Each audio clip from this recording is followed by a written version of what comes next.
अस्सलाम वालेकुम स्टूडेंट्स, उम्मीद करती हूँ कि आप सब खैरियत से होंगे। अल्लाह ताला आप सबको अपनी ज़मान में रखे। सो स्टूडेंट्स, आज हम करेंगे पोइम नंबर 6 जिसका नाम है पैट्रियट इनटू ट्रेटर।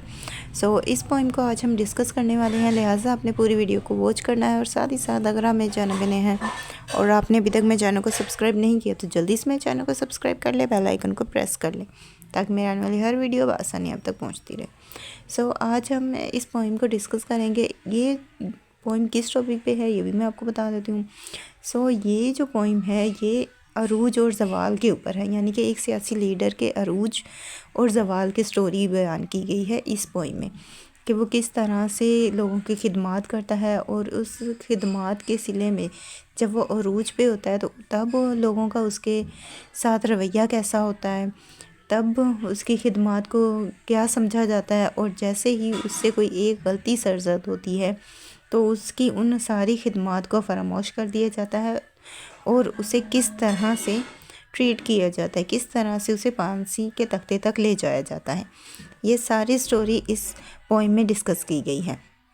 यानी कि एक वो इंसान जो अपने वतन से मोहब्बत करता है और उसकी मोहब्बत में वो अपनी ढेरों ज़िम्मेदारियां अदा करता है, लेकिन जब उससे कोई एक गलती सरजद हो जाती है तो उस गलती के अंजाम में लोग उसके साथ कैसा सलूक करते हैं और उसकी खिदमत को किस तरह से फरामोश करते हैं और उसके साथ कैसा सलूक किया जाता है, ये सारी बातें इसमें बयान की गई हैं।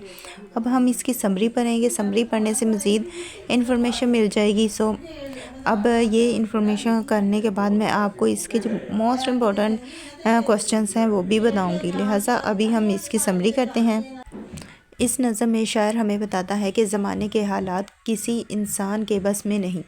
बाज़ औक़ात हालात में ऐसी तब्दीलियाँ वक़्त-पज़ीर हो जाती हैं जो इंसान की तमाम खूबियों को पर पानी फेर देती हैं। वही लोग जो किसी वक्त किसी लीडर के हमनवा होते हैं और इसका हर तरह से साथ देते हैं, इसके अच्छे कामों में ऐब निकालते हैं और इसे गद्दार करार देते हैं। यानी कि जब इंसान पे अरूज होता है तो किसी को भी उसमें कोई ख़राबी नज़र नहीं आती, लेकिन जैसे ही इंसान का ज़वाल शुरू होता है तो हर इंसान को उसमें ख़राबियाँ नज़र आना शुरू हो जाती हैं। इन ख़यालात के इज़हार के लिए शायर हमें ऐसे ही एक सियासी लीडर की ज़िंदगी के अरूज और ज़वाल की दास्तान सुनाता है जो वक्त के हाथों मलऊन करार दिया गया, यानी कि गद्दार करार दे दिया गया था। वो सियासी लीडर सिर्फ़ एक साल पहले मुल्क का मकबूल तरीन लीडर था। जब वो शहर में दाखिल हुआ तो लोगों ने वालहाना अंदाज में इसका इस्तकबाल किया। इसके रास्ते में गुलाब और मेहंदी के फूल बिछाए गए, गिरजे के क्लेस पर झंडे लगाए गए और वो इस वक्त इंतहाई हर दिल अजीज़ था कि अगर वो लोगों को कह देता कि इसके लिए आसमान से सूरज तोड़ कर लाओ तो लोग यकीनन इसकी बात पर अमल करते और सूरज लाने के बाद इससे पूछते अब इसे और क्या चाहिए। एक साल गुजरने के बाद लोग इस लीडर के ख़िलाफ़ हो जाते हैं। वो इसके कामों को शक की नज़र से देखते हैं। वो कौमी खिदमत के सिलसिले में इसके किए हुए कामों पर तनकीद करते हैं। एक साल बाद इसका इस्तकबाल करने के लिए कोई हाजिर नहीं होता। इसे गद्दार करार दिए कर फांसी घाट की तरफ ले जाया जा रहा था। यानी कि एक साल गुजरने के बाद जब उससे कोई गलती सरजद हो गई तो उस बिना पर उसे गद्दार करार दे दिया गया और गद्दार करार देने के बाद जब उसे फांसी के तख्ते की तरफ ले जाया जा रहा था तो कोई भी उसका इस्तकबाल करने के लिए नहीं था। जबकि जब उसका अरूज का ज़माना था तो हर दिल अजीज़ था, वो हर कोई उसका इस्तकबाल करने के लिए तैयार था। लेकिन जैसे ही उसके ज़वाल का ज़माना आया तो उसके लिए कोई भी मौजूद नहीं था।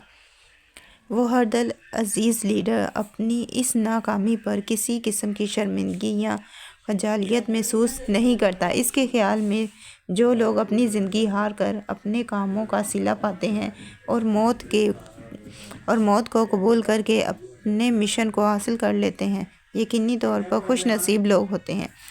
लेकिन अफसोस इसके साथ लोगों ने ऐसा मामला नहीं किया। इसे इसकी खिदमत کا صلہ دنیا میں نہیں ملا، لیکن وہ امید ہے کہ اگلی دنیا میں اسے اس کی نیک خدمات کا صلہ ضرور ملے گا۔ خدا کی طرف سے اسے اس کی نیک خدمت کا صلہ ضرور ملے گا۔ خدا کی طرف سے حوصلہ ملے گا، یقینی طور پر پائیدار ہوگا۔ یہاں پہ وہ لاسٹ پہ خود کو خود ہی تسلی دیتے ہوئے کہہ رہا ہے کہ اگر دنیا میں اسے اس کی خدمات کا صلہ نہیں دیا گیا تو آخرت میں اللہ کے حضور اسے اس کی خدمات کا صلہ ضرور دیا جائے گا۔ تو اس طرح سے یہ ساری پوئم بیان ہے۔ اب یہاں پہ جو سمری ہوتی ہے یہ پوئم کا نچوڑ ہوتی ہے، اور پوئم میں جو جتنی باتیں بتائی گئی ہیں وہ ساری اس سمری میں بھی بتائی گئی ہیں۔ اب یہاں اس کے آپ نے اسٹرینساز اچھی طرح سے کرنے ہیں، اور اس کے علاوہ میں اس کے آپ کو امپورٹنٹ کوسچنز بتا دیتی ہوں۔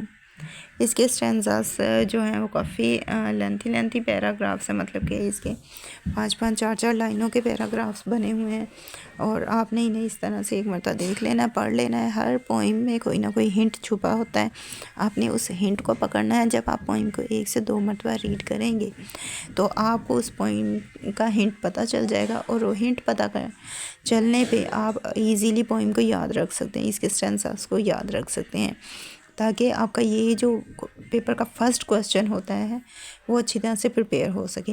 اب ہم جو یہ کہہ رہے ہیں اس میں ہم اپنا فرسٹ کوسچن اور اس کے علاوہ اس میں سے جو کوسچن آنسر آتے ہیں، یہ 2 کوسچنس ہم اس میں سے تیار کر رہے ہیں۔ اب میں ہر پوئم کے جو موسٹ امپورٹنٹ ٹاپکس بنتے ہیں، ٹاپکس مینس کوسچنس بنتے ہیں، وہ میں آپ کو یہاں پہ ہر پوئم کا سیپریٹلی بتا رہی ہوں۔ ہر پوئم میں سے 2 سے 3 کوسچنس ہی نکلتے ہیں، اور وہی گھما پھرا کے پوچھے جاتے ہیں۔ تو اس میں سے بھی جو موسٹ امپورٹنٹ کوسچنس نکلے ہیں وہ آپ کو میں بتا دیتی ہوں،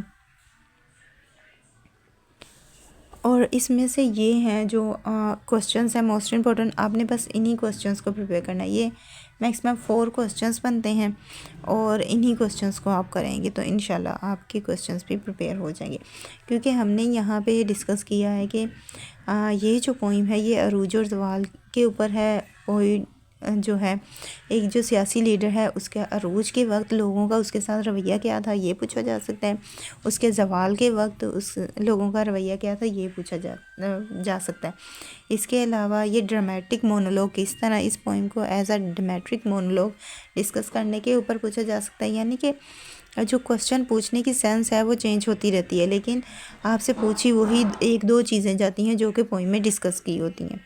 تو اس طرح سے آپ نے پوئم کو مائنڈ میں رکھنا ہے کہ پوائنٹ میں جو مین چیزیں ڈسکس ہوئی ہیں وہ آپ کو پتہ ہونی چاہیے۔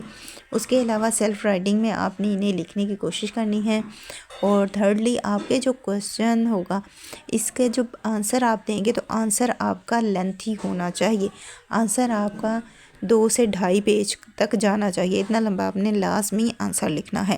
ہو سکے تو 3 پیج تک کر لیجیے گا، لیکن 2 سے 2.5 لازمی آپ نے آنسر کے لکھنے ہیں، اور آنسر بھی انتہائی خوبصورتی کے ساتھ لکھنے ہیں۔ ہر پوائنٹ کو ایکسپلین کیجیے گا، اور اچھے طریقے سے آنسر اس کے پریپیئر کیجیے گا۔